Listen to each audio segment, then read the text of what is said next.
জীবনে আমি কল্পনাও করিনি যে জুজু ভাই আর রহিবুল ভাইকে এত কাছে এত ফেস টু ফেস দেখতে পারবো। গল্পটা কিরকম লাগলো? আলহামদুলিল্লাহ বলতে ভালো লাগছে। ফলো করে দাও ভাই।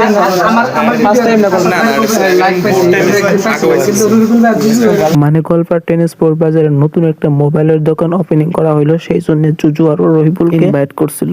এত বড় কন্টেন্ট ক্রিয়েটর, তারপরে কোনো ক্যামেরাম্যান না, নিজের ক্যামেরা নিজে করতেছে। দেখছেন প্রমোশন ভিডিও তাও ফানি টাইপের বানাতেছে, দেখাবার চেষ্টা করতেছে, আবার রিপিট করতেছে। তোমরা হয়তো জুজু এবং রহিবুলকে যদি ফলো করে থাকো তাহলে তো নিশ্চয়ই তো ভিডিওগুলো দেখতে পারবে কি টাইপের ফানি টাইপের ভিডিওগুলো বানানো হতো। আর এখানে খালি অলরেডি রহিবুল আর জুজু আসছিল না, মানে আরো বহুত গল্পের বড় বড় কন্টেন্ট ক্রিয়েটর না আসছিল। তার মধ্যে রাকিব আর নাফিস ওকে টিমে এইভাবে শুট করতেছে, মানে মোবাইলটা নিয়ে গেছে কিভাবে আমার বুকগুলো দেখতে পারবেন। নাফিস আর রাকিব, এই দিকে রাকিব আর নাফিস, মানে তারপরে আমরা গেতেছি এইভাবে পেট পূজা করার কারণে। পেট পূজার সবচেয়ে বড় কথা, পেটে না থাকলে কিছুই ভালো লাগে না। এইভাবে বসে বসে খাবো। এখন খাওয়া কমপ্লিট এর পরে আবার এসে গেলাম দোকানে। দেখুন আইফোনের কত কালেকশন, কি ধরনের আইফোন লাগে সব পেয়ে যাবে তিনি এন্ট্রির পেছে। আর হ্যাঁ, একটা কথা নোটিস করবেন, আমি কিন্তু বাংলা কইতেছি, হিন্দি আসামি সব বাদ দিয়ে আজকে কিন্তু বাংলা কইতেছি।